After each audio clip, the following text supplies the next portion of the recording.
Thank you, and welcome to the 34th Annual Southwest Virginia Business Hall of Fame, presented by Wells Fargo. First, we'll start by rising for the national anthem to be played by Willis Greenstreet. Thank you.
And now we'll welcome Riley Kelly from Mount Pleasant Elementary with the invocation. Tonight we are surrounded by people who care about our community and its future. Let us take a moment to pause and be thankful for this night, for people gathered here and for the opportunity that brings us together. May we be reminded of the power of kindness, the strength of service, and the importance of giving back. Thank you. Now please enjoy the Laureates, an interview by me, Riley Kelly.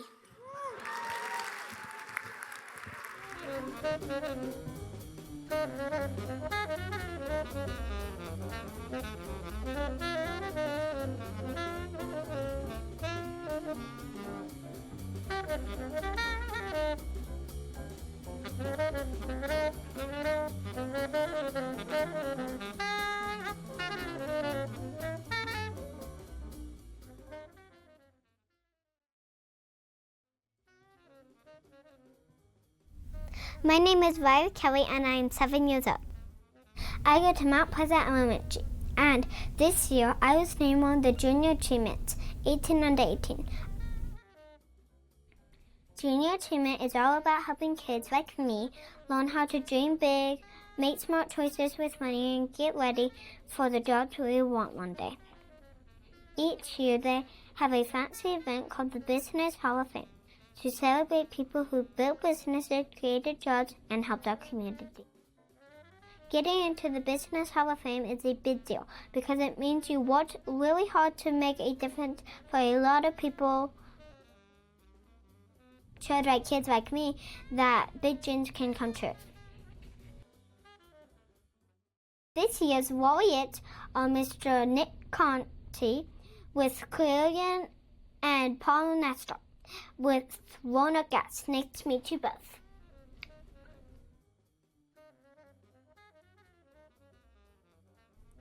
What's your job title and what do you do?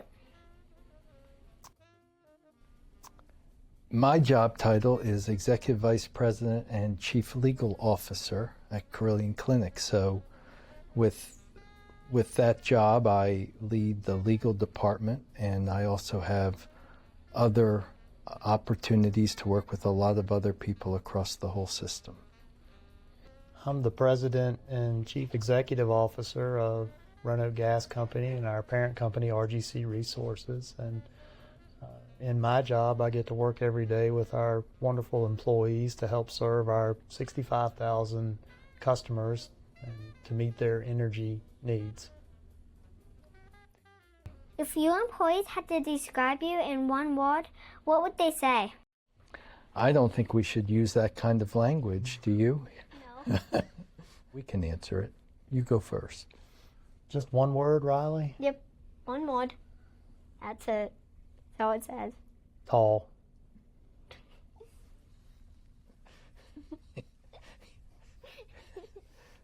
I like that.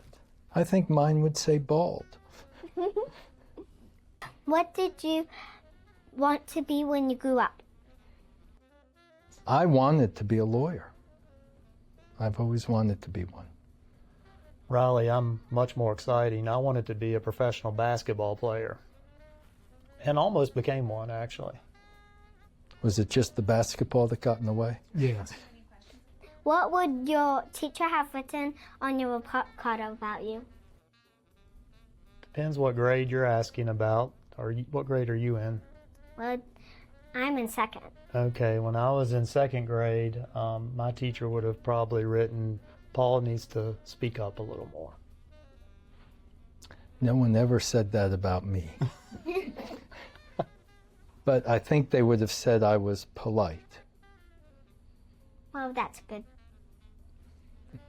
If you had to swap jobs for a week, what's the first thing that would go wrong? Well, I think a couple of things would happen if I took Mr. Nestor's job for a week. Just being in an office that was that huge and big, I might have a hard time even finding the desk. But I probably would eventually find it. And then after that, I bet that before lunch, all the gas across Southwest Virginia would stop flowing. Riley, have you ever met any lawyers before? No. Okay.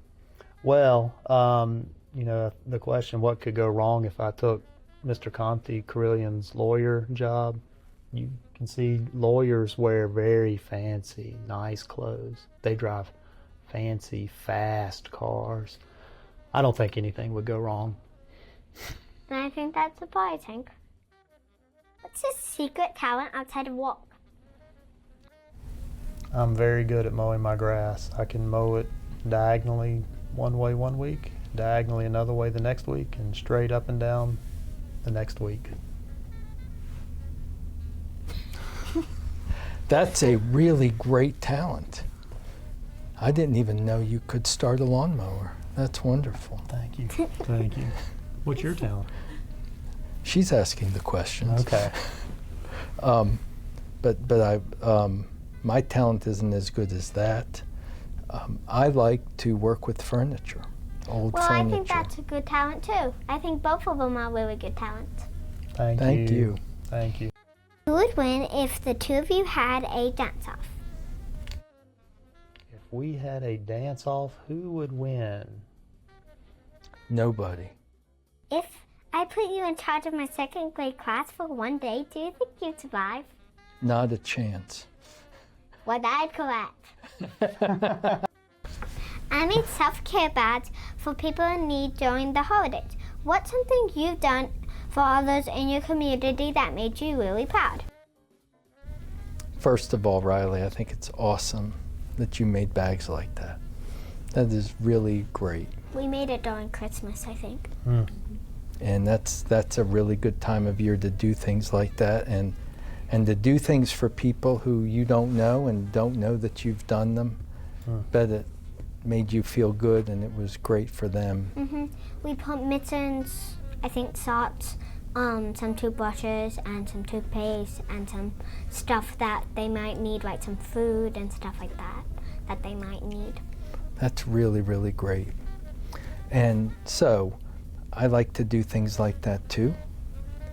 But when working here at Carilion Clinic, where we serve a lot of different people, I have an opportunity to work with people who do some really great things. And one of the things that we're doing right now is building a new cancer center so that people don't have to travel a long, long way to get care if they're sick. And that's something I'm really proud of that we're doing here, that I'm doing with thousands of other people. What would you say to a kid who doesn't think they can achieve the goals? Riley. We're all fortunate to live in these great United States of America, and we are the greatest country on this earth. And a lot of that is because of the freedoms that we enjoy, and because we have those freedoms to do things like we're doing here today, having a nice interview with you, or when they show this at the dinner, gathering together to have a nice community event. The freedom allows us to truly be anything we want to be. So if you want to be a chef, we have a fantastic culinary school right here in Roanoke. You don't have to leave. It's right here behind the hotel, and you can truly be a world-class chef right here in Roanoke. Why is Southwest Virginia a great place to dream big? That is a great question. I don't think you have to move to a big city to dream big. And what better place than here? Do you like it here? Mm-hmm. It's beautiful, isn't it? I love it here. And that's great. We have beautiful mountains, lots and lots of things to do outside. We have lots of great businesses here. We have a medical school here, a lot of colleges here. We have wonderful businesses like Roanoke Gas, RGC Resources, Carillion Clinic, lots of other kinds of businesses, wonderful people, museums. We have a train. Amtrak comes here. We have an airport. I think it's a tremendous place to live and dream big and meet wonderful people, and we get to meet people like you. And you should dream really, really big.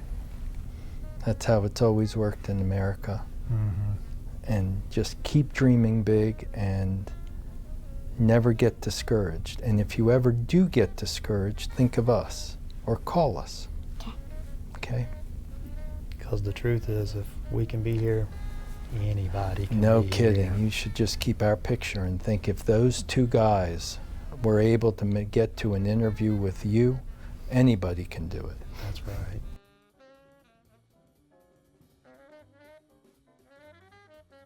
Thank you, Mr. Conti and Mr. Nestor, for letting me interview you before you get your big award. Don't miss the Southwest Virginia Business Hall of Fame this November 10th, the Hotel Roanoke.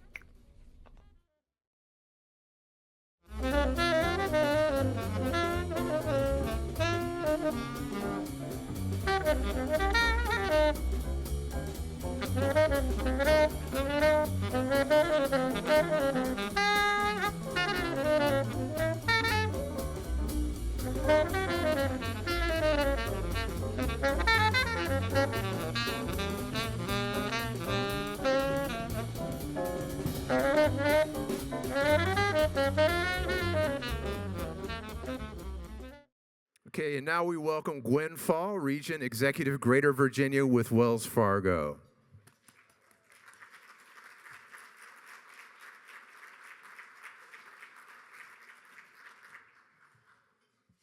All right. Good evening. Let's give Riley another round of applause. That was pretty awesome. John Carlin better watch out. I think she's coming for his job. All right. Well, good evening, everyone. I'm Gwen Fall, Region Executive for the state of Virginia at Wells Fargo. It is my pleasure to be here with you all tonight, representing both Wells Fargo and Junior Achievement. I'm honored to serve as a board member for JA. And, when I think about why I'm honored, it's because our priorities align so well in this community. We're deeply aligned. At Wells Fargo, just like JA, we are committed to helping educate the students in our communities. We strive to give students and teens the confidence and the knowledge to better manage their personal finances. Financial literacy is not just about numbers. It's about empowerment.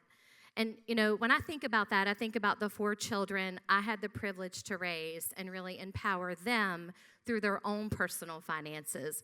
When we equip young people with the tools to really understand budgeting, saving, and credit, we're giving them the ability to make informed decisions that will really begin to shape their futures. Through our partnership with Junior Achievement, we're not only teaching financial concepts, we're building confidence, resilience, and a sense of possibility in the next generation.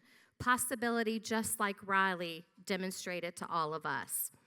Wells Fargo is committed to contributing a strong economy, one that is built on thriving communities. In 2024, I'm proud to say that our philanthropic giving totaled $12 million in Virginia alone. This supported the housing in Virginia, our small businesses, financial health, and other vital community needs that we saw. This investment reflects our belief when the community thrives, we all thrive. Wells Fargo also encourages our team members to volunteer in their communities. Financial education is one of the most impactful ways that we can all give back. Through programs like our Banker Financial Coaching Initiative, we brought in access to financial coaching. We help individuals with budgeting, saving, and debt reduction, and improving their credit. Our coaches tailor conversations to each individual's goals using digital tools and self-discovery toward their financial success and journey. We aim to foster deeper connections with our customers, and that's even our teens. We help them feel supported, understood, and heard, and valued. All through our collaboration with organizations like JA, we're extending that same care committed to the next generation that will shape the Roanoke Valley. I encourage everyone here tonight to consider how can you contribute to financial literacy in our community, whether that's through volunteerism, whether that's through mentoring, or simply sharing your knowledge. Every effort counts. I truly believe in that. Together, we can all in this room build a future where every student has the tools, the knowledge, and the confidence to thrive financially. So thank you for joining us tonight. I'd love to introduce Kim to keep the night going.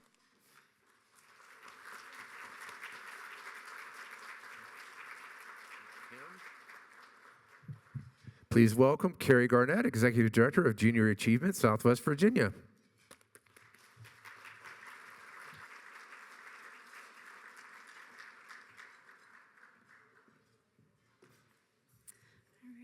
Thank you, Gwen, and good evening, everyone. I hope you're all having a great night so far. And I want to also thank Riley, Kelly, and family again for, letting us borrow her for a little bit for the Laureates interview. It was really special, and it may be one of my favorite things I've ever done professionally in my life. So I hope you guys enjoyed that. So first, I want to say a huge thank you to our presenting sponsor, Wells Fargo, as well as all of our other sponsors, community partners, and table hosts. Each of you plays an important part in creating the opportunities that we're celebrating tonight. And I also would love to thank our board of directors. If you are in the JA Southwest Virginia Board of Directors, could you please stand up for a moment so we can all applaud you?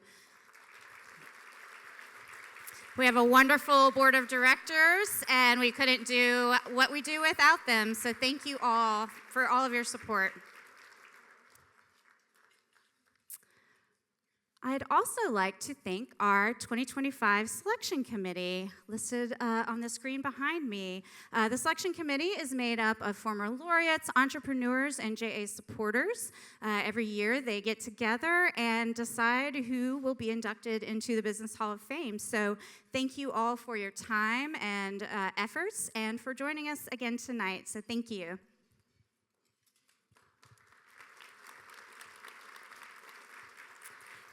So as JA's executive director, one of the things that I love most about Junior Achievement is that we don't just talk about preparing students for the real world, we actually give them the chance to experience it.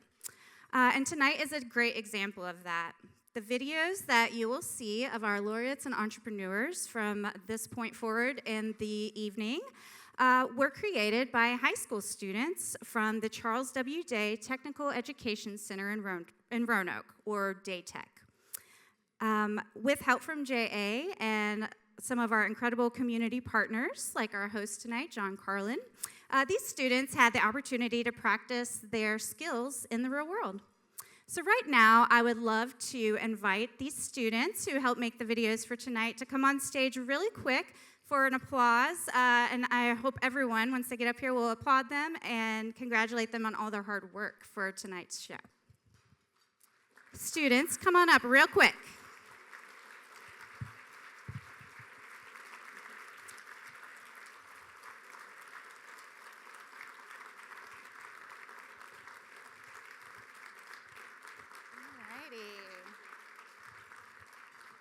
All right.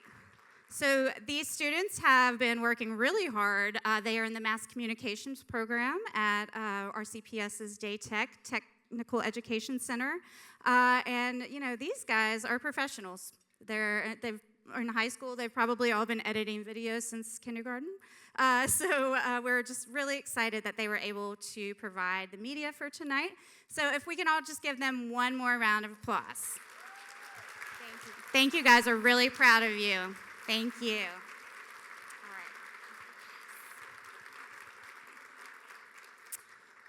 All right. So our host this evening is someone who understands the importance of mentorship, storytelling, and giving back. He's been a longtime friend of Junior Achievement. So please help me welcome our MC for the evening, John Carlin.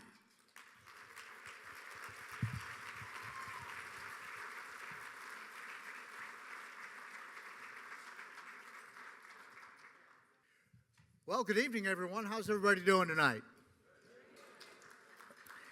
I am so happy to be back with you again this year. It's just a wonderful honor to be able to talk to everybody here in the room tonight and the reasons that you're in the room and to be associated with Junior Achievement in any way possible.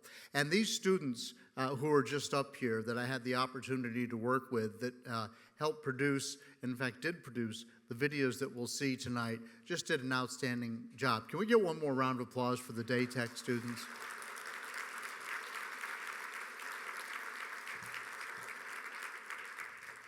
Yeah, so I've had the honor of hosting the Business Hall of Fame for, let's just say, for quite a few years now.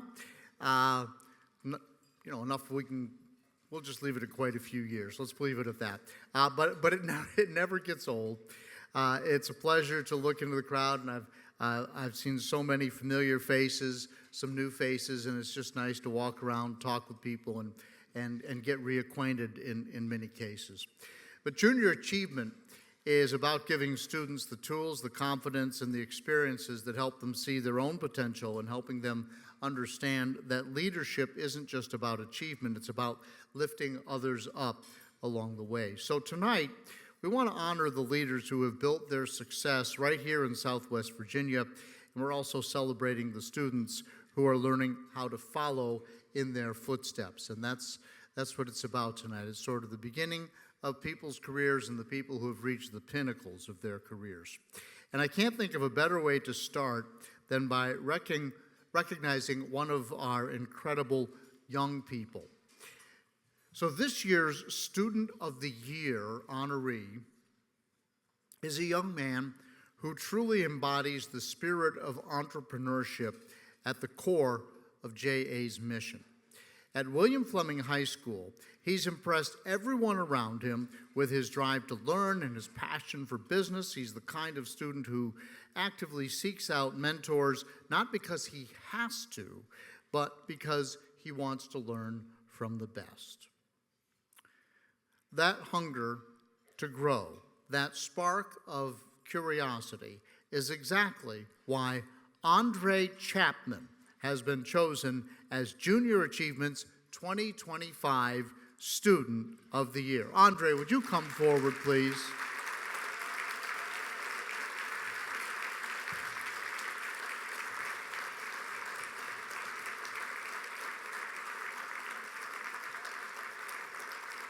Here comes Andre.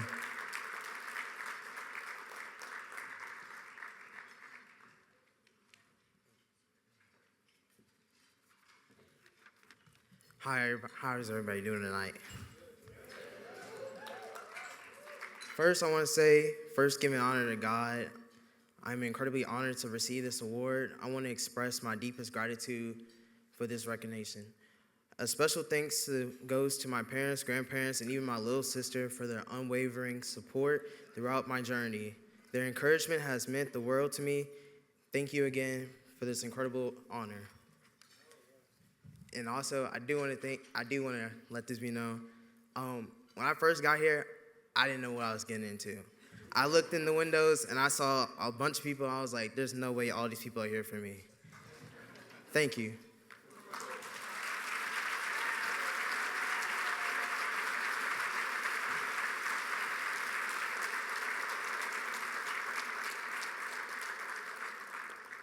Andre, while you get your picture taken, I want you to know that they are here for you tonight, and hopefully as you proceed with your future, we want you to know that everybody here in this room wishes you the best and would do anything they could to help you succeed.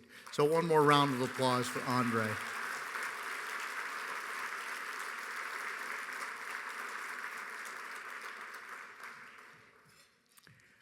As we continue our celebration tonight, we are proud to honor a unique kind of leadership with the Social Entrepreneur of the Year Award. Now in its third year, this award highlights that true entrepreneurship goes beyond profit.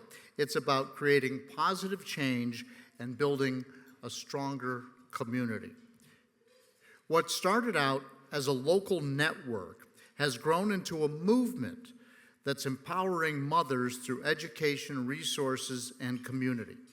And tonight's Social Entrepreneur of the Year's leadership has helped build a stronger foundation, not only for moms, but for families across the Roanoke Valley.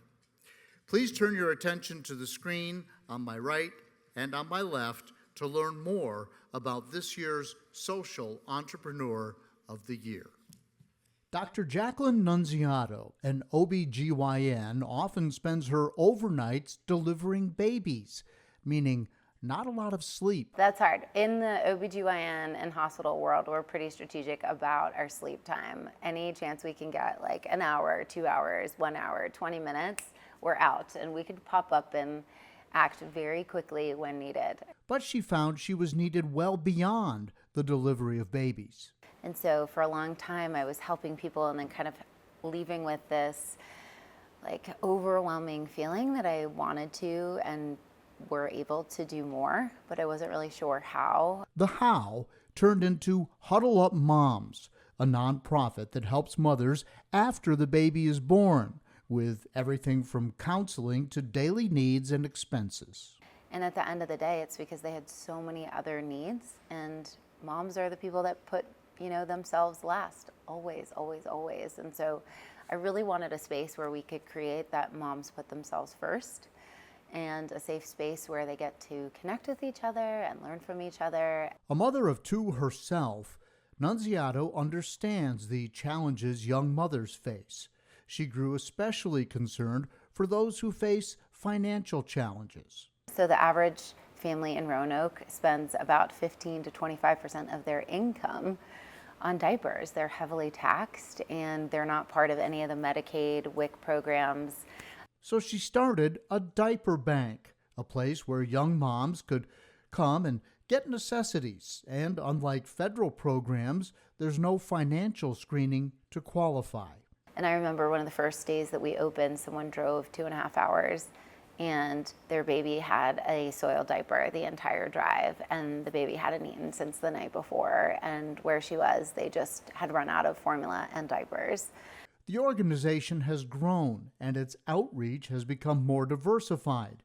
There are fundraisers like the Roanoke Taco Fest, and a grant from the Roanoke Women's Foundation enabled them to open up new space. All good, but for a busy doctor, a lot of extra work. You know me at all. I'm kind of infamous for getting up at between 3:30 and 4:30 in the morning. I think as a busy mom myself, I kind of have 2 hours of the day to get the day ready, get my kids ready, get, prep for the day, do work emails. Nunziato says she feeds off of the success of Huddle Up Moms and sees even more expansion in the future. I would clone our organization and put it in every county if I could. I really think that what we would love to do next is take the model that we've created here and build it somewhere else. The need, she says, is never ending. And so a lot of moms were working 2 jobs on Medicaid or trying to come off of financial, need and just not able to support themselves because they just couldn't afford diapers, they couldn't afford formula, or they didn't have the opportunity to put their babies in daycare because they were trying to supplement all of those needs. And so it's been really rewarding to see moms that have pulled themselves up and been able to really better themselves with our programs.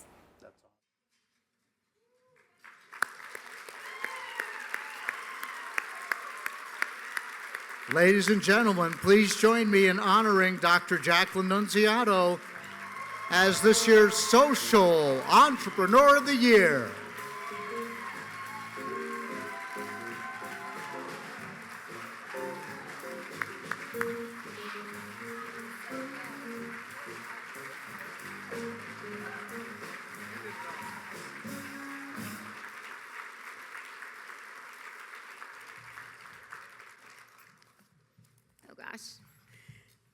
Okay, give a girl a podium. Good evening.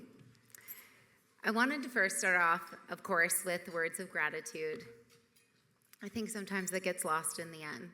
Thank you so much to the reason that we're here to begin with, to Junior Achievement, for the work that you have done literally for decades in creating a path for success for youths of our community. Thank you so much. A special shout out to Carrie, to Kate Pascal, to the nomination committee. I am truly, truly honored. I have to be honest, when I got the phone call about the award, I thought, a business Hall of Fame? I'm a doctor and a nonprofit leader. And I have to be honest, I truly didn't really understand. I had a couple moments of imposter syndrome, not because I'm not proud of the work that we do, because I didn't do it alone. They're gonna kill me. And because there's still so much to do. This moment isn't just about me. It belongs to my incredible co-founders, Emily McCorkle and Kimberly Butterfield. I know they're gonna be mad, but you're gonna have to stand and the whole room is gonna have to give them a round of applause.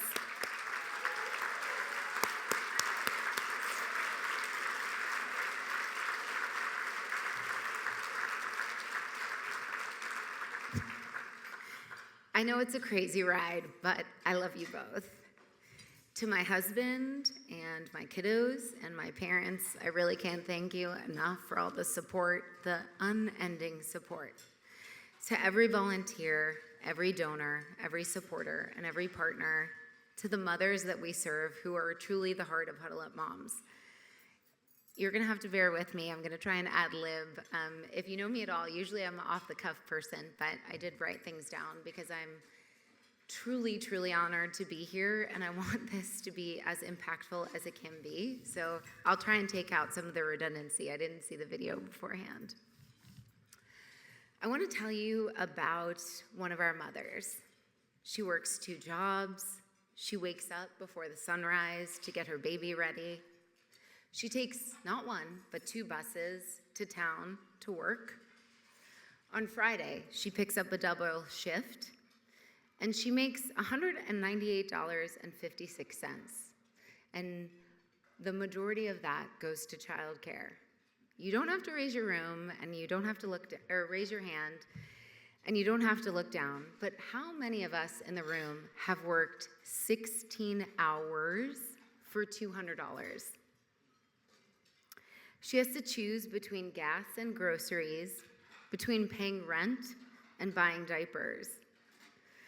Every week feels like a series of choices that she has to make that are nearly impossible. And honestly, as the most heartbreaking thing that I see isn't what she's doing. I mean, that's amazing. It's what she's not doing. She's not thriving. She's not dreaming. She's not living up to her full potential. She's not dumping into all of the businesses that are represented here today. Because survival takes every ounce of energy that she has. The reality is that so many women in our area, 1 out of 3 families in Roanoke, live in diaper poverty. 15 to 20% of their salaries go towards that. They're living paycheck to paycheck. I feel like the hot topic this week is SNAP benefits, but for those of you who don't know, SNAP benefits cover about $350 a month. The average person, right? Think about, I mean, I know I have 2 kiddos and a husband. How much do you spend on groceries? A lot of people don't know that diapers are not covered by SNAP. The harsh reality is, I can bet that many of us in the room are so far removed from this that it's hard to realize that this is the reality for many. And it's honestly the reason why Huddle Up Moms exist. We believe that when we lift a mother, we lift a family. When we strengthen a family, we strengthen a community. And communities that are strong give back to businesses, they give back to schools, and economies thrive. As an OBGYN, I spent years in the delivery room. I know that a lot of people don't get to have that privilege, and I feel truly blessed. The moment when life comes into this world, it's beautiful and it's raw. It's so vulnerable. And what I truly love about it is it doesn't matter how much money you make. Everyone's scared. It doesn't matter where you're from. The moment life begins is life-changing. But too often, I leave a delivery room and I sit back by myself and so many other thoughts flood in. What happens next? I have to be honest, in the early part of my career, I would sit and struggle with the fact that as a physician, I can only do so much. As a healthcare system, we can only do so much. And I would pray, knowing that I was delivering baby after baby that would not have a fighting chance to thrive, to be physically well, to be loved. I've learned over the years that health is not physical. It's not just physical, as many people think. So much of it exists beyond the healthcare system. It's emotional, it's social, it's economic. And when mothers lack support, it ripples across all generations. When we create systems that care, true systems, we can change everything. Huddle Up Moms began not as a charity, honestly, but as a movement of contagious compassion. A lot of people don't know, but we're 100% volunteer. We work 1 job, 2 jobs, or full-time. I'm full-time, I'm a mother. But we have served, someone asked me earlier, how Huddle Up Moms, gets a platform like this. We serve thousands of women every year, and we're all volunteer. Please let that sit for a moment. We have given thousands of diapers and essential items through our support shop. We've launched health programs like our blood pressure program that have saved the lives of women in our area. Through education, connection, we've helped mothers find community and confidence and a renewed sense of self.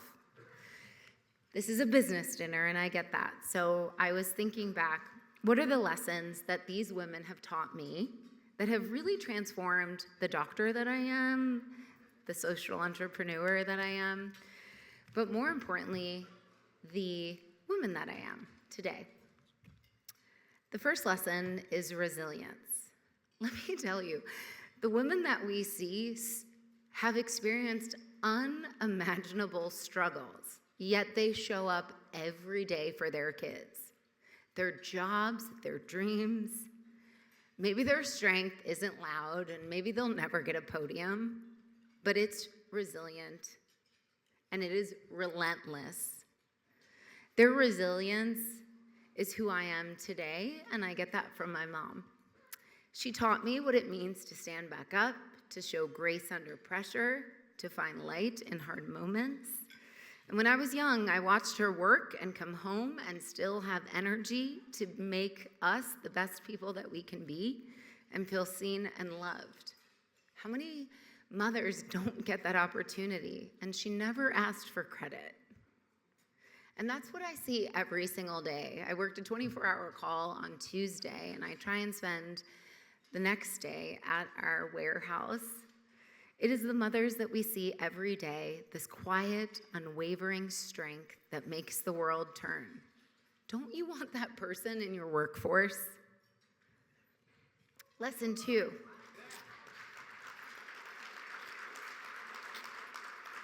I'm going to shout out here to one of our board members, but in Beth Macy's new book, one of the things she talks about is having unapologetic ambition. I knew we'd be soul sisters after I read that. It's so important to recognize that mothers are, I feel like they're this special breed. They find creative solutions, they balance work and family and faith and grace and grit. They're the entrepreneurs of survival. Thanks. Don't you think they deserve to be the entrepreneurs of opportunity? Are we giving them that opportunity? And the third lesson is finding the person who says yes. Every barrier that we've broke through, it is not easy to start a nonprofit. I don't know that I would go back and tell myself to do the same. But we found the people that have said yes, right? Yes, let's fund this pilot. Yes, let's open the door. Yes, this community matters. That yes can change everything. And I ask you tonight, will you be the person that says yes? I'm going to let everybody sit on that. I told you, if you give me a podium. Many people have asked me over the last several weeks, what is social entrepreneur? I thank Carrie and the team and Kat, Pascal, and others for recognizing the importance. To me, and this is some soul searching here, I'm not a business person, so forgive me, but the tools of business, innovation, strategy, partnership, we solve the problems that profits cannot solve. We are on the cusp of a national crisis when it comes to women, with over 65% of our deliveries in Roanoke being deliveries of Medicaid. What will happen to these mothers? Social entrepreneurship is not about choosing between compassion and capitalism. It's about combining them. Compassion without structure can't scale. Business without purpose can't sustain. So social entrepreneurship measures success, not in dollars, and I know that that's important. Believe me, as a nonprofit person, I get it. But in dignity, not an output, but an impact. I have to tell this like a side story, but unfortunately my parents couldn't be here. But when I was practicing my speech, my mom said, "Don't you remember the award dinner we went to when you were 10? And I love this. I feel like life happens in kismet. But 30 years ago, my dad won an award for JA as a member of JP Morgan because he was the JA representative of JP Morgan in New York City. And to me, that feels like it's meant to be. So he said yes. Yeah, it's not here. He said yes, and we said yes to starting a nonprofit. The power of saying yes, it's not just the word, it's the power of being a visionary, which leads me to recognize the power that's in this room. If my mom and dad were here, they would tell me, never waste a captive audience, so I won't. I know exactly where I am tonight. I have to be honest, I feel a little bit out of my element. I'm in a room full of CEOs and CMOs and leaders and investors, potential donors, sponsors, the most educated in Roanoke, the innovators, people who build and solve and who influence. And the circle of power in this room could be an insane catalyst for change. What does that look like? How many businesses, please don't raise your hand. How many businesses offer paid maternity leave? How about paternity leave? How many provide flexible schedules and actually truly support women in the community? How many of us leaders have truly volunteered at JA, the reason that we're all here tonight, or partnered with the community organizations? What would it look like if every single person in the room volunteered and donated and supported your local nonprofit, right? It's the choice of a return on investment that would be a community that thrives and pours back into your economy. When we pour into the community, I promise our communities pour back. When we build systems that support mothers, we don't just strengthen families, we strengthen our workforce and our shared future. When mothers are under-resourced, like we've seen over the last 6 months, and acutely over the last several weeks, we lose employees, hospitals see increase in preventable death, economies fail, and communities absorb the cost. The question tonight for me and for all of you isn't whether we can afford to support a mother, but is it, can you afford not to? We should all be and all are stakeholders in supporting mothers. Promise I'm ending soon. Just a little story, but if you know me at all, I'm truly obsessed with being an OBGYN. I'm obsessed. I love it. And I grew up wanting to truly, I'm going off the cuff here, wanting to truly help people. And when I became a physician, I grew up wanting to do that my whole life. And I thought that was the biggest way I could have impact. And I'll tell you a little story to say that that is not the biggest way, okay? I was in the store the other day, well, I'll take back. A couple months ago, I delivered a mother. We doctors, if you don't know, have a little bit of a heroic complex. We like being the hero in the story. And I delivered a patient as a stat C-section. I delivered the baby in less than a minute. I thought, this is a pat on my back. She was sick, she had preeclampsia, she had worsening blood pressures. Flash forward to a couple of weeks ago, I saw her in the store with my kiddos. And I thought, my kiddos are used to everybody coming up to us. And I thought, she's gonna run up and thank me about saving her life and her baby. And she came up to me and she knelt down to my kiddos and she said, your mom started Huddle Up Moms and it saved my life. And she said that.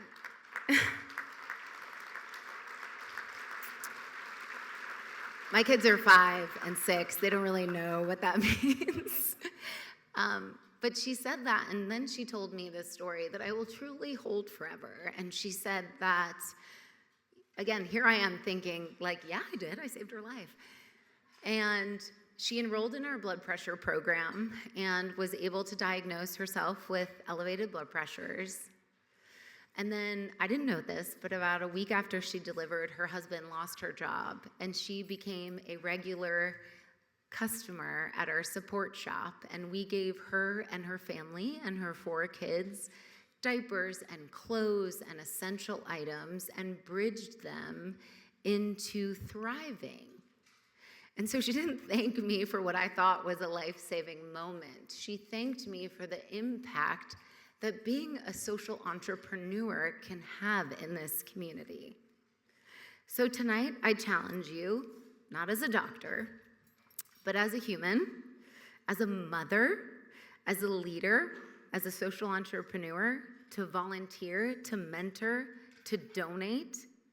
You don't have to partner with Huddle Up Moms. I get it. It's not everybody's cup of tea. Volunteer for JA, give back to CHIP, volunteer with the Latina Network. Every one of you has the power to create ripples of impact through your time, through your influence, through your resources, and by leading with examples. Being a true measure of success is not what we build for ourselves, but what we build together. I want to accept this award on behalf of every mother who thought she was alone, every volunteer who showed up every single day, time and time again, and for every believer who said yes when it was so easy to say no. I accept this with gratitude, with conviction, because our work is just beginning. Let's lead differently. Let's dare to think bigger. Let's make compassion contagious. Let's make empathy efficient. Let's make community investment the next hot ticket business strategy. But because when we invest in mothers, we invest in everyone. And when we choose not to serve someday, but today, we choose to not just to change one life, but every life in our own community. I appreciate you guys letting me go long.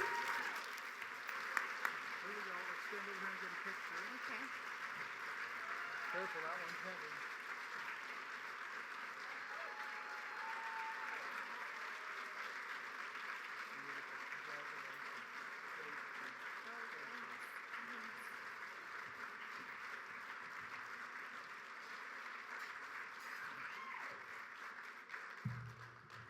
Dr. Jacqueline Nunziato, and I'll tell you, Huddle Up Moms. She thought being a doctor would be the big thing, and then it turns out the nonprofit is. And I think as you get older, you start to realize the real impact that community can have. So having said that, everybody here now is responsible for going to the store and buying a box of Huggies and taking it to Jacqueline's place of work tomorrow with a check on top. Okay, how's that sound? Huggies for Huddle Up Moms. All right, let's move on. Our next honorees tonight know a thing or two about creating joy. They've certainly created a lot of joy for my family by turning a simple idea into one of the most recognizable small business success stories in our region. Let's find out more now about our entrepreneurs of the year. If the scoops at Blue Cow Ice Cream seem a little creamier, it's because they are. The amount of butter fat that goes into the product is the higher, the better to a point. So we run a 14% butter fat ice cream. Suspended in that butter fat are larger chunks of the yumminess that define the flavors. Ours is a little different because it's not, we have bigger pieces of Oreo that we, chop versus those fine granulars that you can sometimes get in Oreo. So little things like that make it a little different on top of being, a premium ice cream. For Jason and Carolyn Kaiser, those ingredients are a huge part of the growing enterprise they're building in the ice cream world. The other ingredients? Family, hard work, and entrepreneurial vision. Right now it's a little warmer, but you can come on in.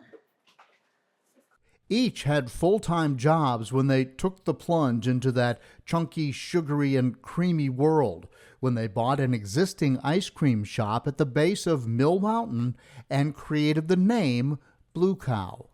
Really, it just stems from where we're located, where we started. So the blue comes from the Blue Ridge Mountains, the cow from the cow, clearly where we get the dairy, at the how it came. They knew they were onto something as soon as they opened the doors. But really, from the time we opened our doors, day one, the lines were forming and just people were coming and talking about it and telling us how much they enjoyed the product and the experience. So really, almost right away, we were thinking, hey, this has got legs and I think it's gonna run. I'd say within 6 or 7 months, we were having a lot of interest in other areas. People were telling us, you gotta bring this here, you gotta come to this area. That led them to opening a shop in Virginia Beach, where today they have 2, plus 2 in Richmond and 1 in Fredericksburg. Add in the shop in Roanoke and a food truck. The ice cream is now made in a larger facility in Roanoke and shipped across the state. And their expansion has momentum. We've had interest in franchise, we've looked at wholesale.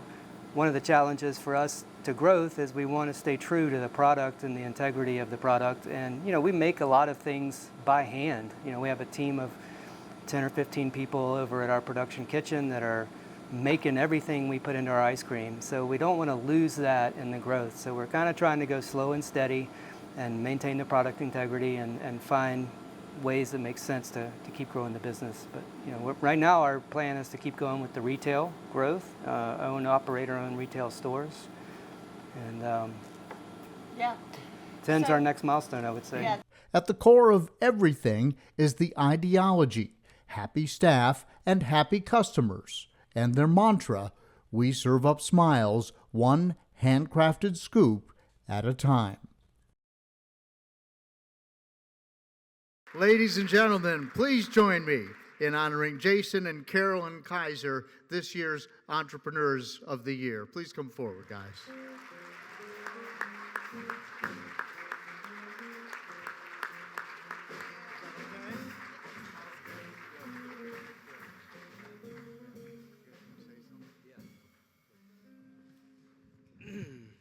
Well, thank you very much. I don't want you to think I'm hogging the mic, because I'm not going to let Carolyn talk, but she's kind of got a little bit of a laryngitis going on. She's lost her voice, so I'm going to speak on our behalf. I did prepare some remarks, but I didn't print them big enough to where I could really read them. So let me get my glasses and just bear with me for a minute. This is a cool award. We're very excited to be up here. Thank you so much. We're honored to join the other entrepreneurs from the region that have been given this recognition in the past. It's really special to us. We want to thank Junior Achievement, the nominating committee that put us up for this recognition, and all the people involved with putting on the event. Thank you very much. A special shout out to the students that made our video. Great job. Andre Chapman, congratulations. Dr. Nunziato, and to our 2 laureates, Nick and Paul. We're truly honored to be up here with you. I guess let me take you back real quick to 2016 when we were thinking about opening the business and give you a feel for what we were thinking. Carolyn and I both worked full-time. I was doing commercial insurance with my father-in-law in a business downtown. Carolyn was working at a bank in marketing. And we had this idea, naive, in hindsight, kind of crazy, that we were going to open up the business and just run it before and after hours. So that would look like I'll go in a couple days of the week in the morning at like 5, and I'll make some ice cream. And then you will have a team of, 5 or 6 people who will run the retail store, and we'll manage and all that after we get home from our other day. So, that's really what we were thinking. And, oh yeah, and the other thing, we had like a 1-year-old and maybe a 7-year-old, which required the constant kid taxi. So pretty unrealistic all in all, but we didn't know what we didn't know, right? So, we opened our doors in May of 2017. We hired 8 people for the staff, 8 mostly high school kids, and we hired a manager to help us run the retail team and help me make ice cream. So we were getting ready to open, we made our tubs of ice cream. Maybe we had like 15 of them put together or something, or 20, I don't remember. It was not very many.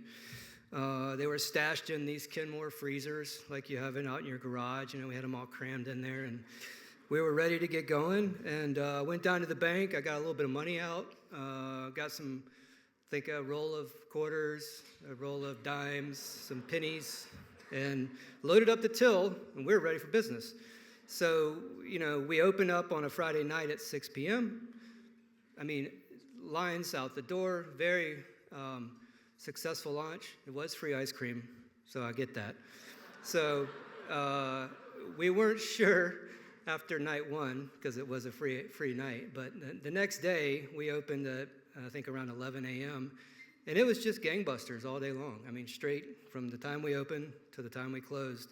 Along the way of that first day, we pretty much ran out of everything, including cash and coin.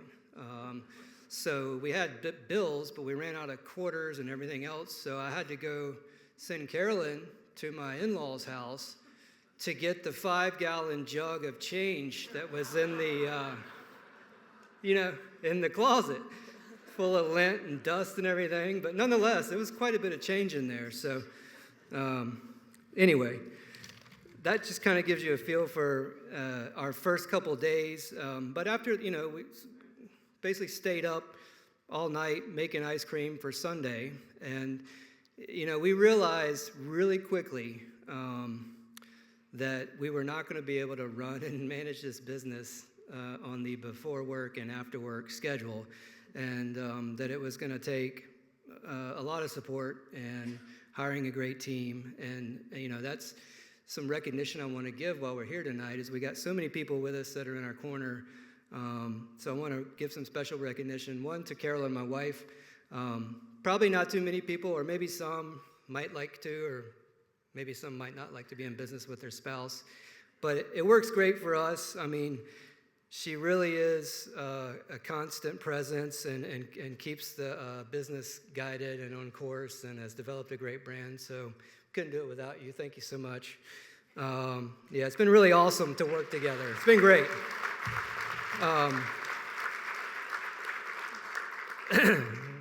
We have our kids here with us tonight who have grown up in the business. Our daughter Campbell is now a 9th grader at PH, and our son Harry is a 7th grader over at North Cross School.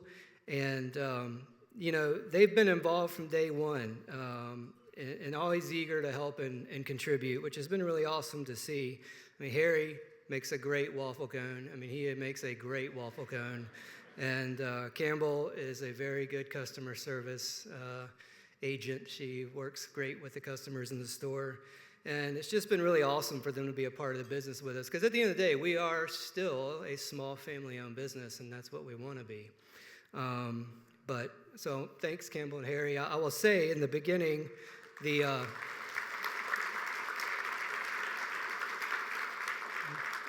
didn't always want to come up to the store when we were getting it built out or whatever the case might be.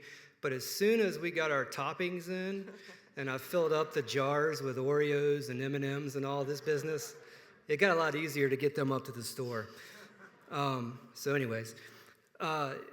Someone I want to recognize on our team is Tom Johnson. Man, what a truly invaluable part of our management team. Tom joined up with us probably, I needed to go back and look at the dates, but it was soon after, maybe a year and a half after we've been open. And he joined as our finance officer, and wow, I mean, just a critical and strategic thinker, and he's helped us so much on decisions and things we're contemplating. Just a great strategy person with us. So Tom, thank you so much. Really appreciate it.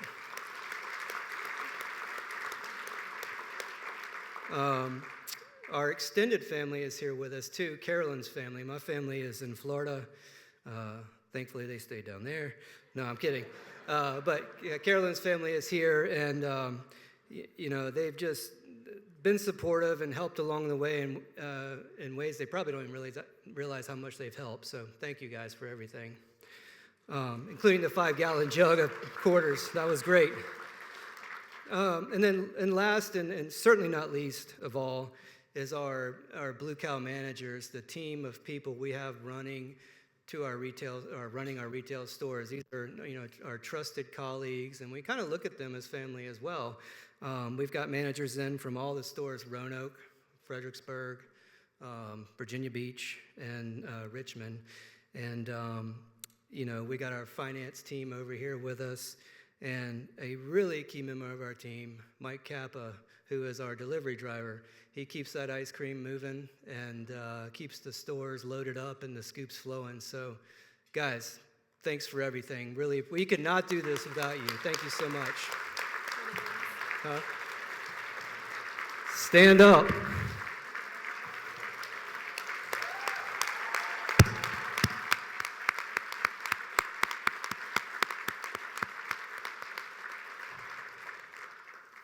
Yeah, obviously they play a really key role in helping us grow and letting us work on the business and not all the time in the business. Sometimes you can easy to get down into the weeds. So, having a key team allows us to lift out and look at what we're going to do in the future. So appreciate everything so much. Anyways, I'm going to wrap it up. Just want to say thank you again for supporting our small business. The community here and in our other locations has really embraced us. We want to continue to grow the business, as we talked about, and have positive impacts in the communities in which we serve. So we hope to keep delivering smiles, one handcrafted scoop at a time. Thanks so much.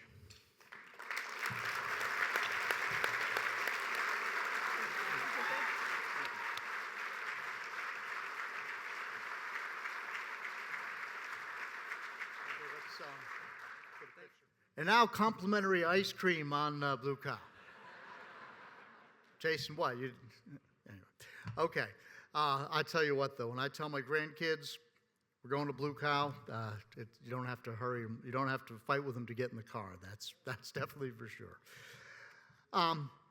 So tonight we're going to move on with the next part of our program. And at this time, I'd like to recognize any of our previous laureates or entrepreneurs who are with us tonight. And normally I would ask you to stand, but we have a really large group of you here tonight. And among them is a former laureate who was 100 years old. Regine Archer, please stand and be recognized. And what I'd like to do, in honor of Regine, absolutely,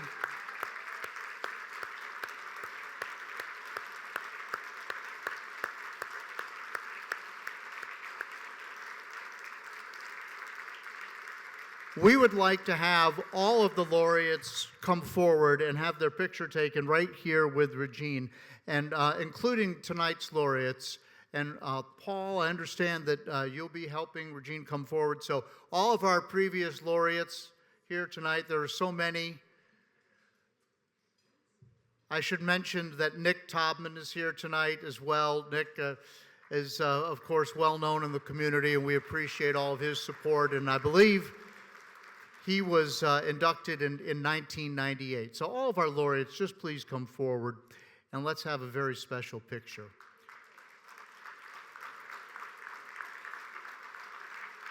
Nancy, thank you. Nancy Agee, everybody.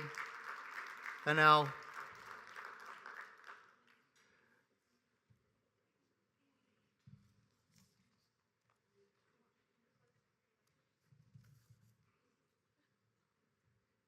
And do we have tonight's laureates? Nick and Paul, are you here? George, thank you for coming. This, ladies and gentlemen, is the most who's who picture you're going to see in Roanoke for a long time.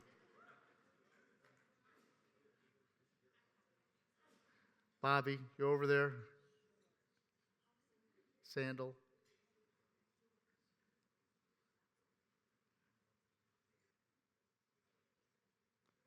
We got it. How about one more round of applause for this group of people?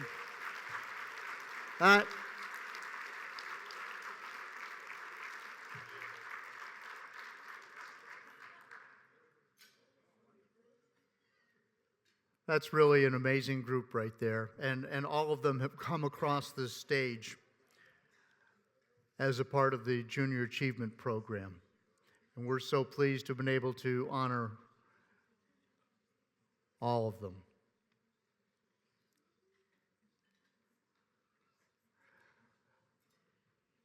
Shall we get on with the program tonight? For 33 years, Junior Achievement has honored exceptional leaders through the Southwest Virginia Business Hall of Fame, people who, as you have just seen, have not only built successful careers, but have built something even more meaningful. They've built trust, they've built opportunity, and indeed they have built our entire community. Tonight, we are proud to officially introduce two remarkable leaders who embody exactly that spirit. Our first laureate inductee is someone whose name has become synonymous with leadership, professionalism, and service. A man whose thoughtful approach and deep commitment to the region have made him one of Southwest Virginia's most trusted voices in business and in law. Please turn your attention to the screen to learn more about this year's first laureate inductee. Long before he became a trusted leader and advocate for Southwest Virginia, Nicholas Conti's story began in the rural farmlands of Vineland, New Jersey. His parents, who immigrated to the United States from Italy, built a life rooted in perseverance and gratitude, teaching their children that opportunity is both a gift and a responsibility. In school, Nick was drawn to leadership and service, active in student government, Key Club, and political science programs that nurtured his early passion for community and policy. When his family moved to Virginia Beach right before his senior year, he embraced the change, discovering new mentors, lifelong friendships, and the place he would proudly call home. After high school, Nick continued his education at the College of William and Mary, where he earned both his Bachelor of Arts degree and Juris Doctorate. Immersed in one of the nation's oldest institutions of higher learning, he strengthened not only his academic foundation, but also his moral one, deepening his understanding of leadership, justice, and service. He immersed himself in student government, serving as a representative to the university's Board of Visitors and later to the Virginia General Assembly. When he began his legal career, Nick was fortunate to be surrounded by remarkable mentors who taught him that lasting success comes from relationships built on trust and from understanding the business behind the law. From seasoned attorneys and civic leaders to colleagues who became lifelong friends, those influences shaped not only Nick's professional outlook, but also his sense of community responsibility. Nick eventually served as chairman of Woods Rogers plc, where he led the firm's corporate law group, Western Virginia's largest legal practice of its kind. His work has spanned industries from high-tech and biotechnology to services and manufacturing, advising clients on mergers and acquisitions, corporate governance, contract law, venture capital, succession planning, and financing. A respected voice in his field, Nick served as vice chair of the Virginia State Bar's Business Law section and as a member of both the Virginia Bar Association and the American Bar Association's Business Law sections. After years of guiding businesses across the Commonwealth, Nick brought that same strategic perspective to a new chapter: healthcare leadership. Today, he serves as Executive Vice President and General Counsel for Carilion Clinic, one of the largest healthcare systems in Virginia. In addition to his leadership role, he serves on the boards of the Carilion Clinic Foundation and the Virginia Tech Carilion School of Medicine, supporting the next generation of physicians and healthcare leaders.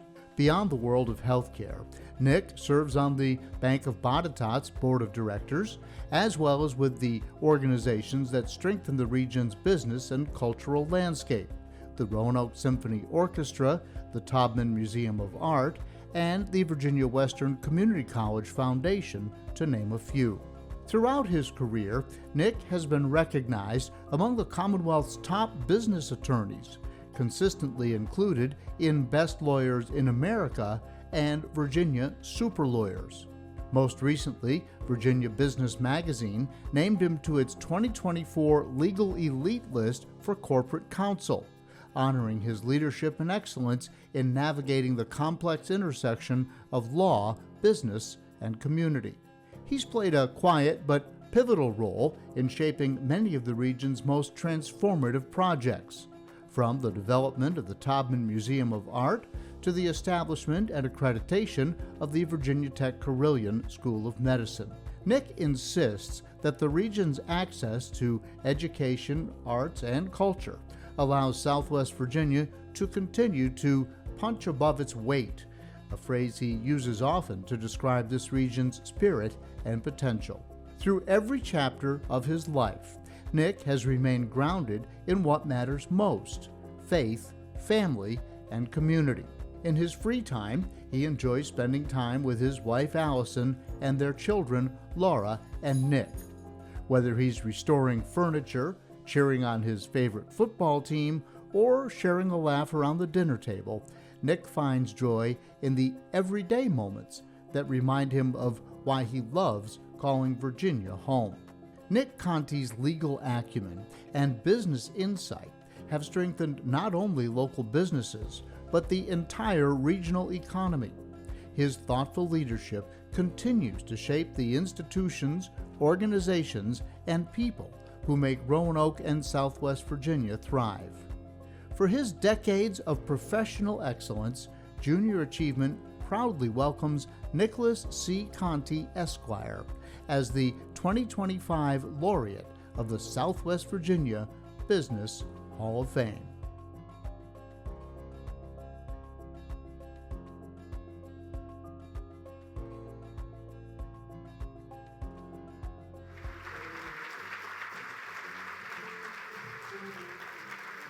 Thank you. You better sit down. We won't get out of here. Thank you so much. There was a little bit of editorial, lead taken in that thing, but I appreciate it. I feel like I need to rebut a couple of those pictures, but if you don't have my haircut, you don't understand that. You just don't know when your hair is going to make an appearance, and that, I wish I'd saved a little wine. Thank you. What a terrific crowd. We really appreciate your support of Junior Achievement tonight.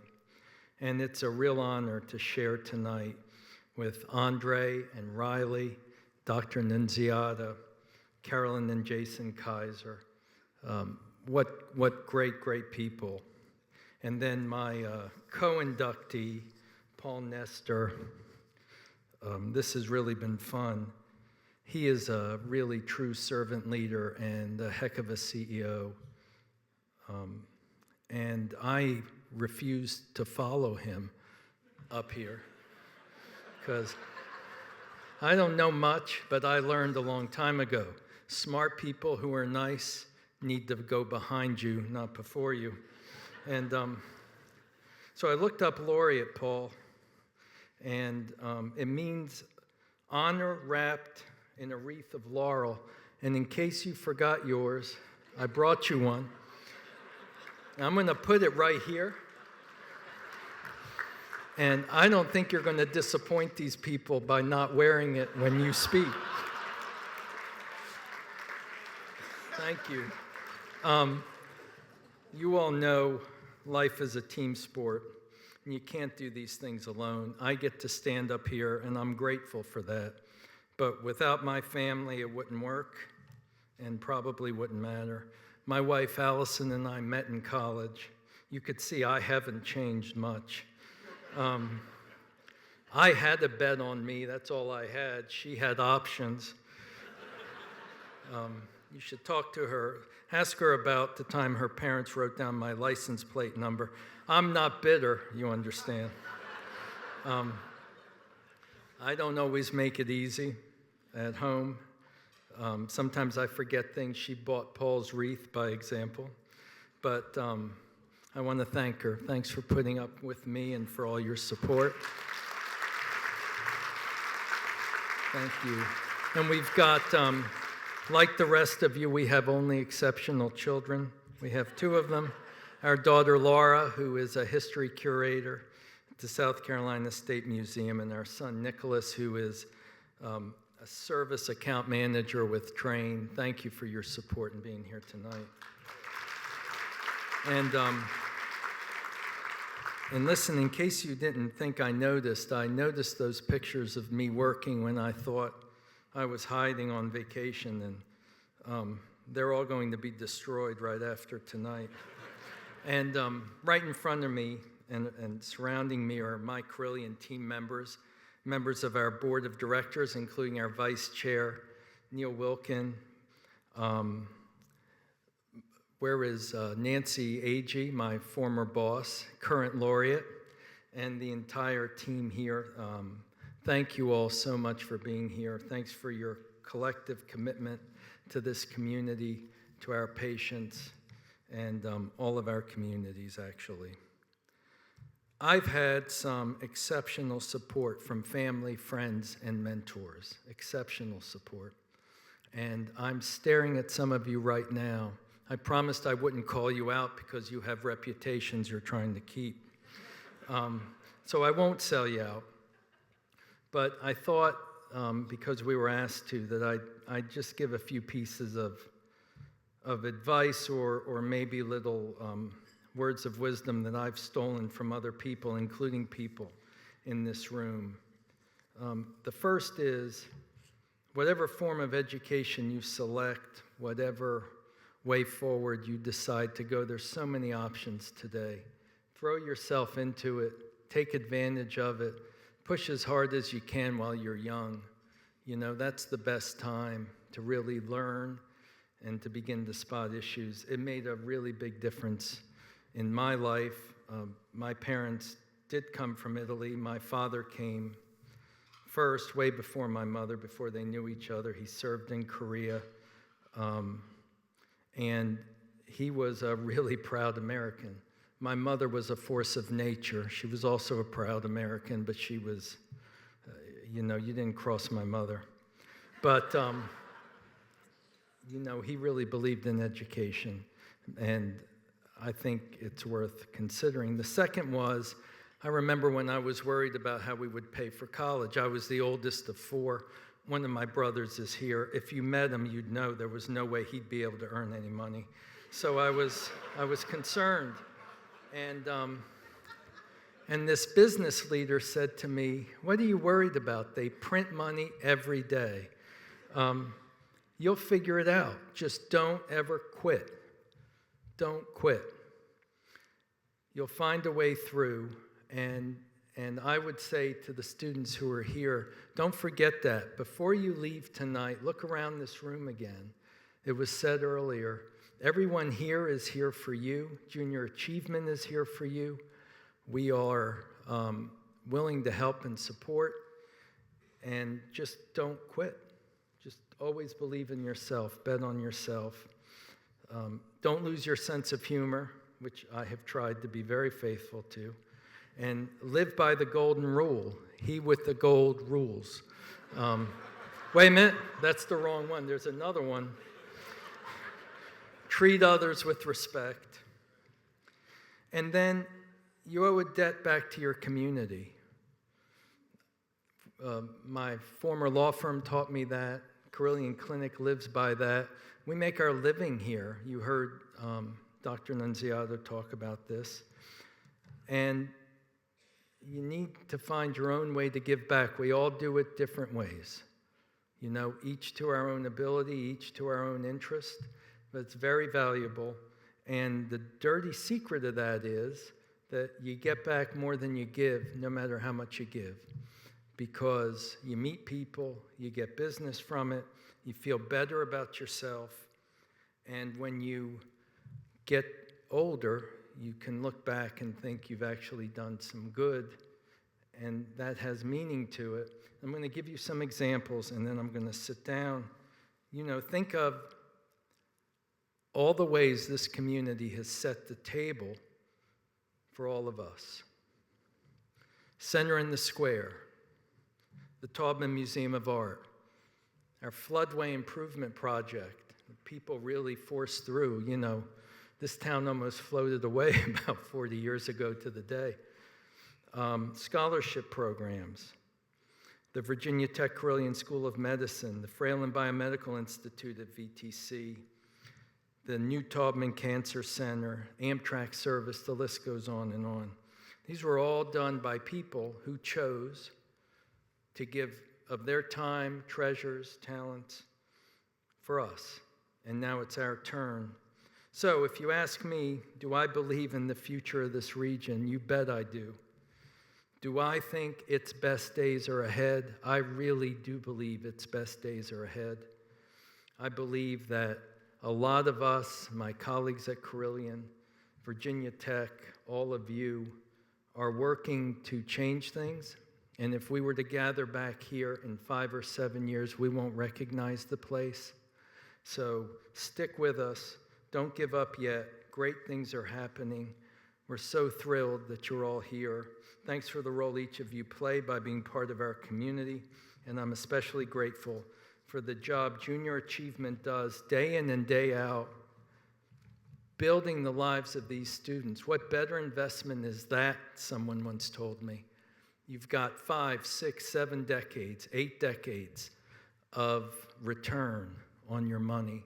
You can't beat that. Thank you all so much.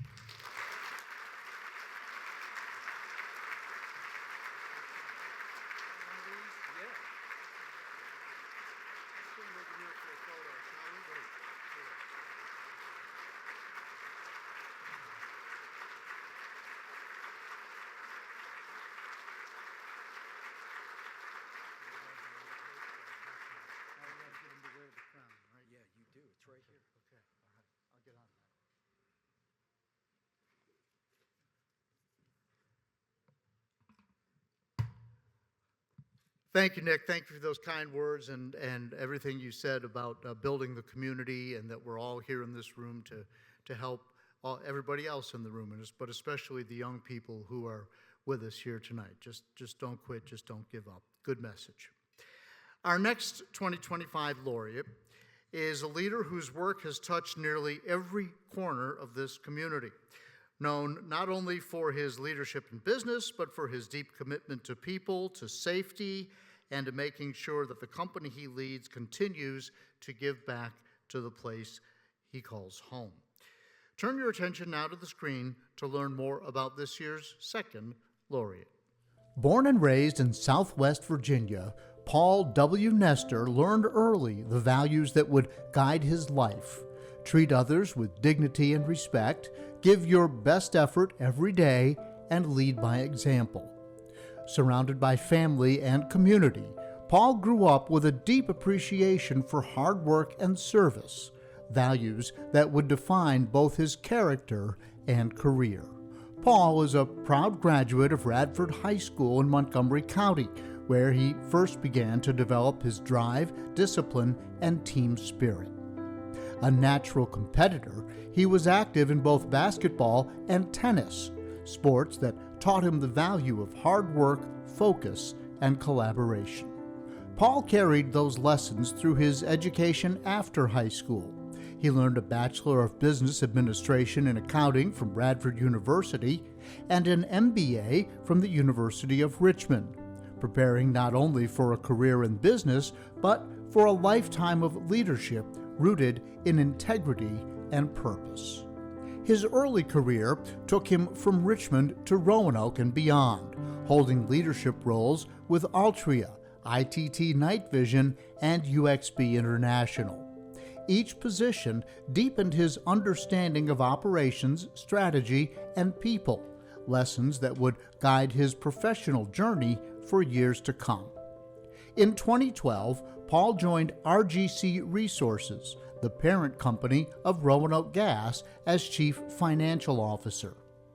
8 years later, in 2020, he became President and CEO of both RGC Resources and Roanoke Gas Company. He now leads an organization that has been serving the Roanoke Valley since 1883, just 1 year after the city itself was founded. Today, Roanoke Gas serves more than 60,000 customers across the valley, continuing a legacy that spans 140 years. Under Paul's direction, the company has added over 600 new customers in the past year alone, replaced 5.4 miles of gas main and 412 service lines to enhance safety and efficiency, and maintained a record of 80 consecutive years of dividend payments. 21 of them increased annually. In fiscal 2025, RGC Resources reported a 16% increase in net income, proof that a company can prosper while serving its neighbors with care. Paul often reminds his team that the way we treat each other at work is the way we serve our community. Paul's leadership extends far beyond the boardroom. As chair of the board for Total Action for Progress, or TAP as it's known locally, he helps families across the valley overcome barriers and build stability. Through programs like Healthy Homes Roanoke, Roanoke Gas and TAP work together to make homes safer and more comfortable for families in need. Both TAP and Roanoke Gas are committed to the strength and health of our community, Paul adds. It's incumbent on all of us to make our community a better place to live and work. Paul also serves on the executive committee of the Roanoke Regional Partnership and is a past chair of the Roanoke Regional Chamber of Commerce. His leadership bridges business and community, fostering partnerships that promote workforce readiness, livability, and regional growth. Paul often quotes, "Someone is sitting in the shade today because someone planted a tree long ago." Through mentorship, community investment, and long-term vision, he's planting those trees, creating opportunities that will benefit Southwest Virginia for generations to come. In 2025, Virginia Business Magazine named Paul a C-Suite Award honoree for small public companies, recognizing his steady leadership, his humility, and his unwavering commitment to the Roanoke Valley. Under his guidance, RGC Resources continues to strengthen its financial standing, its infrastructure, and its community impact. Outside of his professional life, Paul is most at home surrounded by the people he loves, his wife Amy and their son Jack. Whether he's enjoying the outdoors, working in the yard, or serving alongside friends at First Roanoke, Paul finds joy in the simple moments that connect him to family, faith, and community. His greatest source of pride isn't his career or accolades, it's the life he's built with those he loves the most. Paul Nestor's story is one of quiet influence. His leadership at Roanoke Gas, his advocacy for community development, and his compassion for others exemplify what true servant leadership looks like. He is a leader who doesn't just build success, he builds community.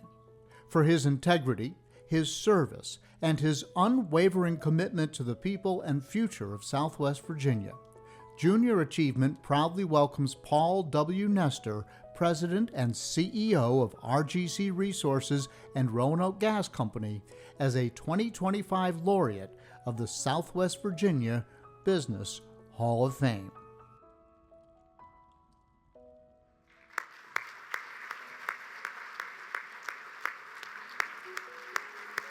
Paul Nestor, everybody.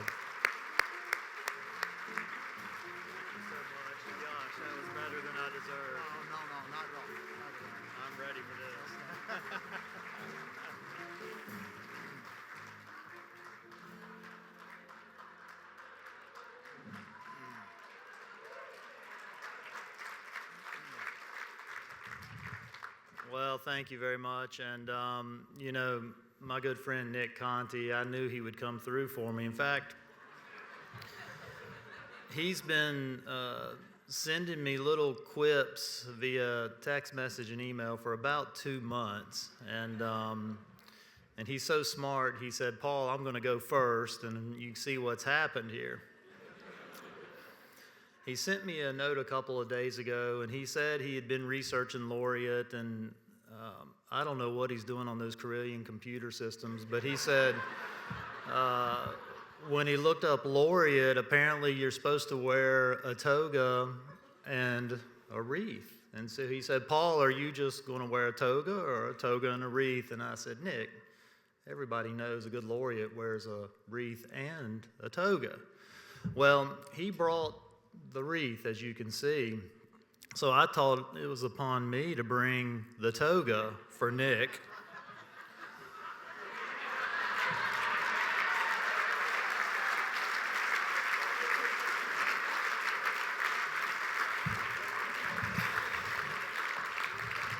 And, you know, we students, so you know, we're not really here to honor the honorees tonight. We're really here to support you and raise money for junior achievement.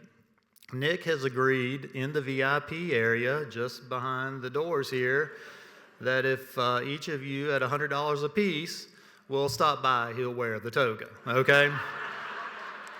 All the proceeds to junior achievement.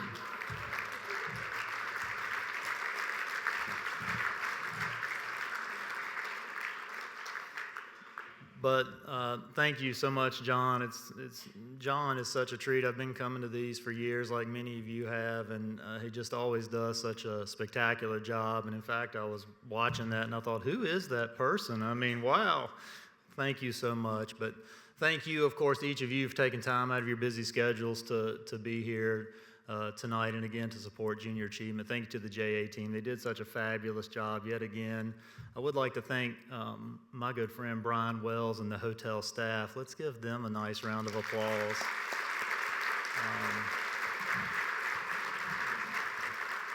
This is always just such a lovely venue, and I don't know that I've ever been here and been disappointed, and I've been here a lot, so it's just very nice. Thank you. Without question, I am truly blessed. And what Nick and I said to our second grader was true, and that is, if the two of us can be here, anyone can be here. And you know, to the students, JA has on its website boundless opportunity through education. Right? And I love that word boundless, right? That means there's no limit.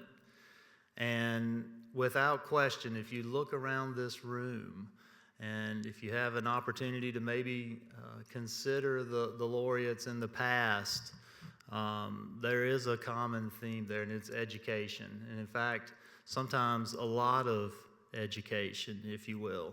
You know, a diploma doesn't necessarily give you a seat at the table, but it gives you an opportunity to have a seat at the table. I tell our young folks in the company all the time, they are frequently considering sometimes, should I go back for my undergraduate degree or should I go back to school for a graduate degree? The answer is always yes, more. Just like Nick said, more. Even if it's a short course, we have a wonderful partnership at our company with Virginia Western and have their folks come on site and do training for our employees sometimes. And it's always more. We'll pay for it. We'll help you do it. We want you to do it. And I tell them, look at our board of directors. And, you know, 3 of our current board members are laureates. 3 of our former board members are laureates of this esteemed body. But when you look at their resumes, which are publicly disclosed in the proxy statement, they almost all have advanced degrees of some kind. Again, boundless opportunity through education. I would say the other thing that is extra important in addition to education is applying it and getting a job. You saw my little Kmart badge there. Upon graduating from high school, I was not as accomplished as Nick academically. That's another story for another day. My parents said, you've got to get a job. They were wonderful people. They're not with us here on this earth today, but they prayed for me and cared for me greatly. And in fact, the gentleman that ran the Kmart in Radford, the general manager, went to church with our family. And in fact, he's here tonight, Chris Meyer and his lovely wife, Roxanne.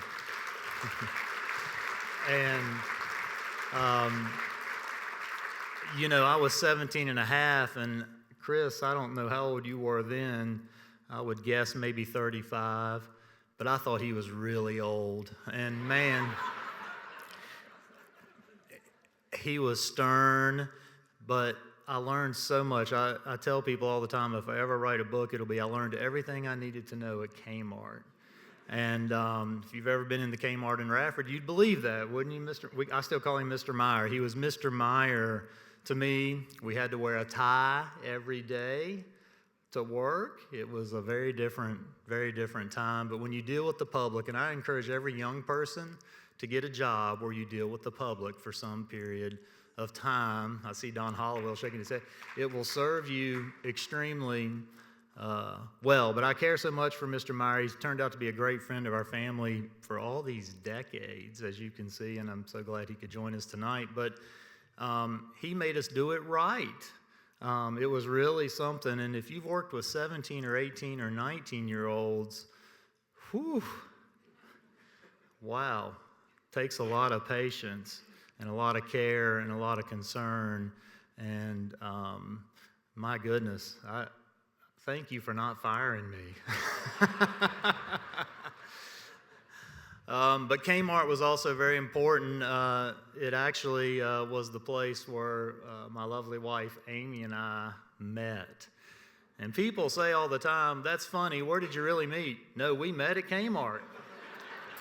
We, in fact, did, and Amy worked there as well. And God intended me to work at Kmart, and He intended Amy to work at Kmart. And we've been married. In fact, we'll celebrate our 30th anniversary next year. But thank you.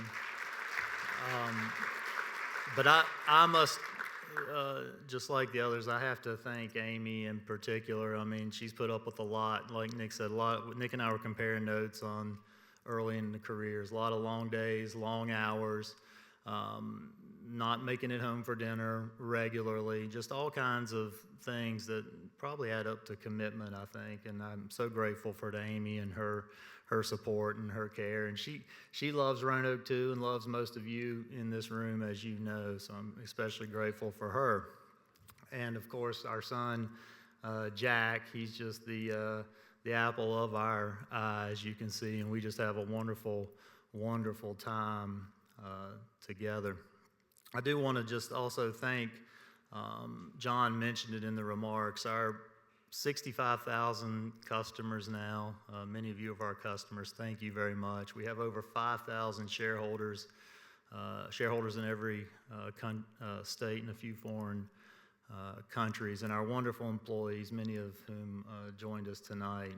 Really, the award is for them, and supporting all that is certainly our board of directors. I'm just humbled and honored at our board members and their significant others who have attended tonight, and our former board members who have attended. It's again, it's just humbling to be around them. Nick spoke of mentorship. I cannot tell you how kind and generous this group of people has been to me in particular.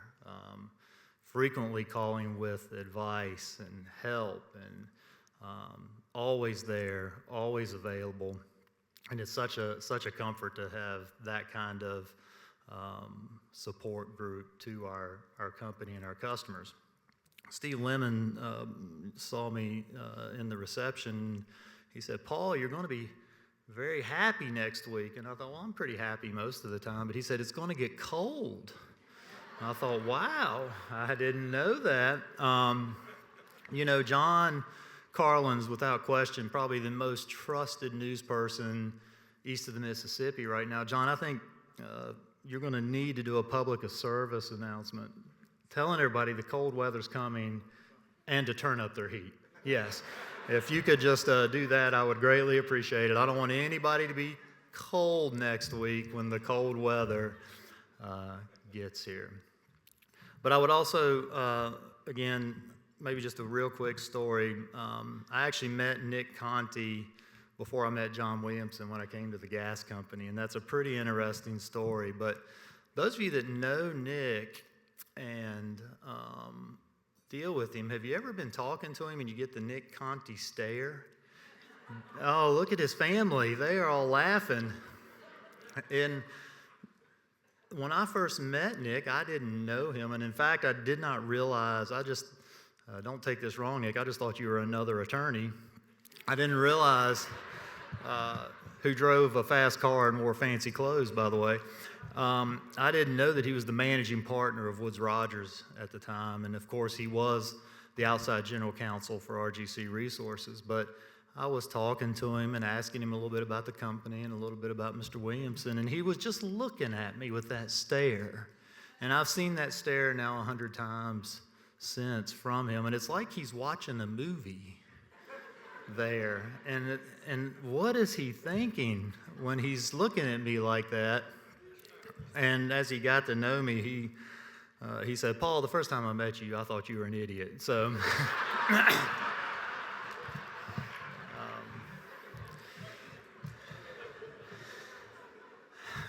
And that's what I like about Nick. He's honest. But we have had a wonderful relationship, and it was just a pleasure to have him work with us. And it was really, we were happy when he went to Carilion because of what that meant for he and this community in Carilion. But we've certainly missed having his everyday legal counsel. I would also like to congratulate Andre, our Student of the Year, Dr. Nunziato. What a great story that was with Huddle Up Moms. And of course, my good friends Jason and Carolyn Kaiser. I'm going to give you a free tip. When we have business associates or shareholders in town, and frequently if it's their first time to Roanoke, always, and you should do this too, take them to the Star, right? Take them up on Mill Mountain and look over the city, daytime or nighttime. Nighttime can be incredible, right? But this is the tip. What do you do when you come down Mill Mountain on Walnut Avenue? Surprise them with Blue Cow ice cream. It works every time. It is truly, truly incredible. And they never forget it. Gosh, the Star was fun, but wow, that Blue Cow ice cream. It always works, and it's always such a special treat, and it's a nice memory for the city of Roanoke. So again, thank you all so much for what you're doing for our community. Nick said it well. I don't want to repeat everything he said because he said it really perfectly. But I do want to say we do have a lot of great things happening here, and they're going to be great things that continue, and thank you for everything that you're doing. Have a good evening.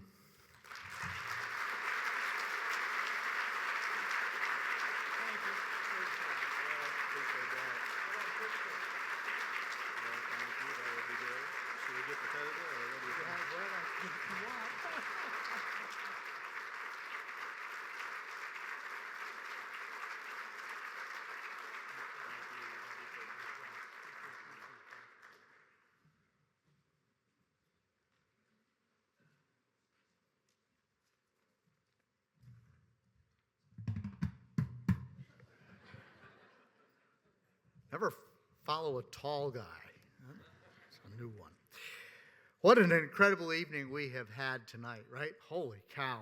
We've celebrated leaders, entrepreneurs, and students who are shaping the future, genuinely shaping the future of Roanoke and all of Southwest Virginia. And of course, it all starts with mentors. You've heard that several times tonight, with business partners and with organizations like, of course, Junior Achievement, which put this all on tonight. How about one more round of applause for everybody at Junior Achievement?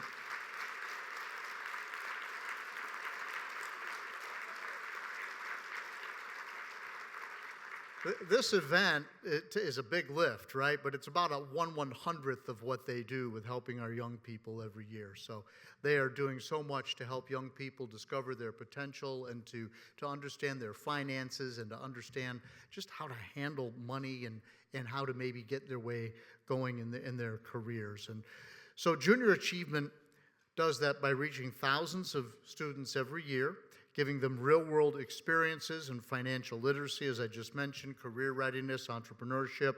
But the work doesn't stop tonight, and it doesn't happen without all of you. So hopefully you've been inspired tonight, and if you have been inspired by what you've seen this evening, I would encourage you to support JA's mission. And I want to let you know that you will find a donation envelope inside your event booklet here this evening. And there's also a QR code on the screen behind me that you can point your phone at. There it is right there. And that will take you directly to JA's secure giving page. So please point your phone at that or take a look at that envelope in your booklet, and let's make sure that Junior Achievement is able to keep on doing what they do so well. So whether you make a gift tonight, whether you volunteer your time in a classroom, or you're a JA student, you bring them into your workplace, your involvement helps prepare the next generation so they can lead with confidence. So on behalf of Junior Achievement of Southwest Virginia, I want to once again thank our presenting sponsor tonight, Wells Fargo. Thank you all so much.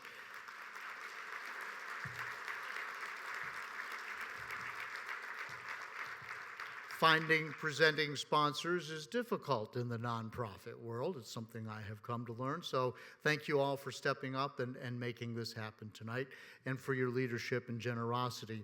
And of course, for all of our sponsors, for all of our partners, and all of the volunteers who help make this possible. And how about one more round of applause for our honorees and their achievements and their service and their example.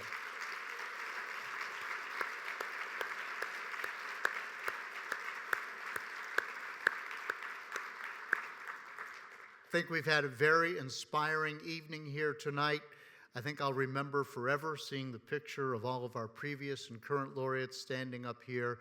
That was just a wonderful opportunity to gather them all in one space, and I'm sure it will live in the JA archives and online for years and years to come. So just a very, very inspirational evening here tonight. I'm very pleased to have been your Master of Ceremonies again this year. It's something I look forward to every year, and it's just nice to say that I was a small part of it. Having said that, thank you all for joining us, and have a safe and wonderful evening. Drive carefully.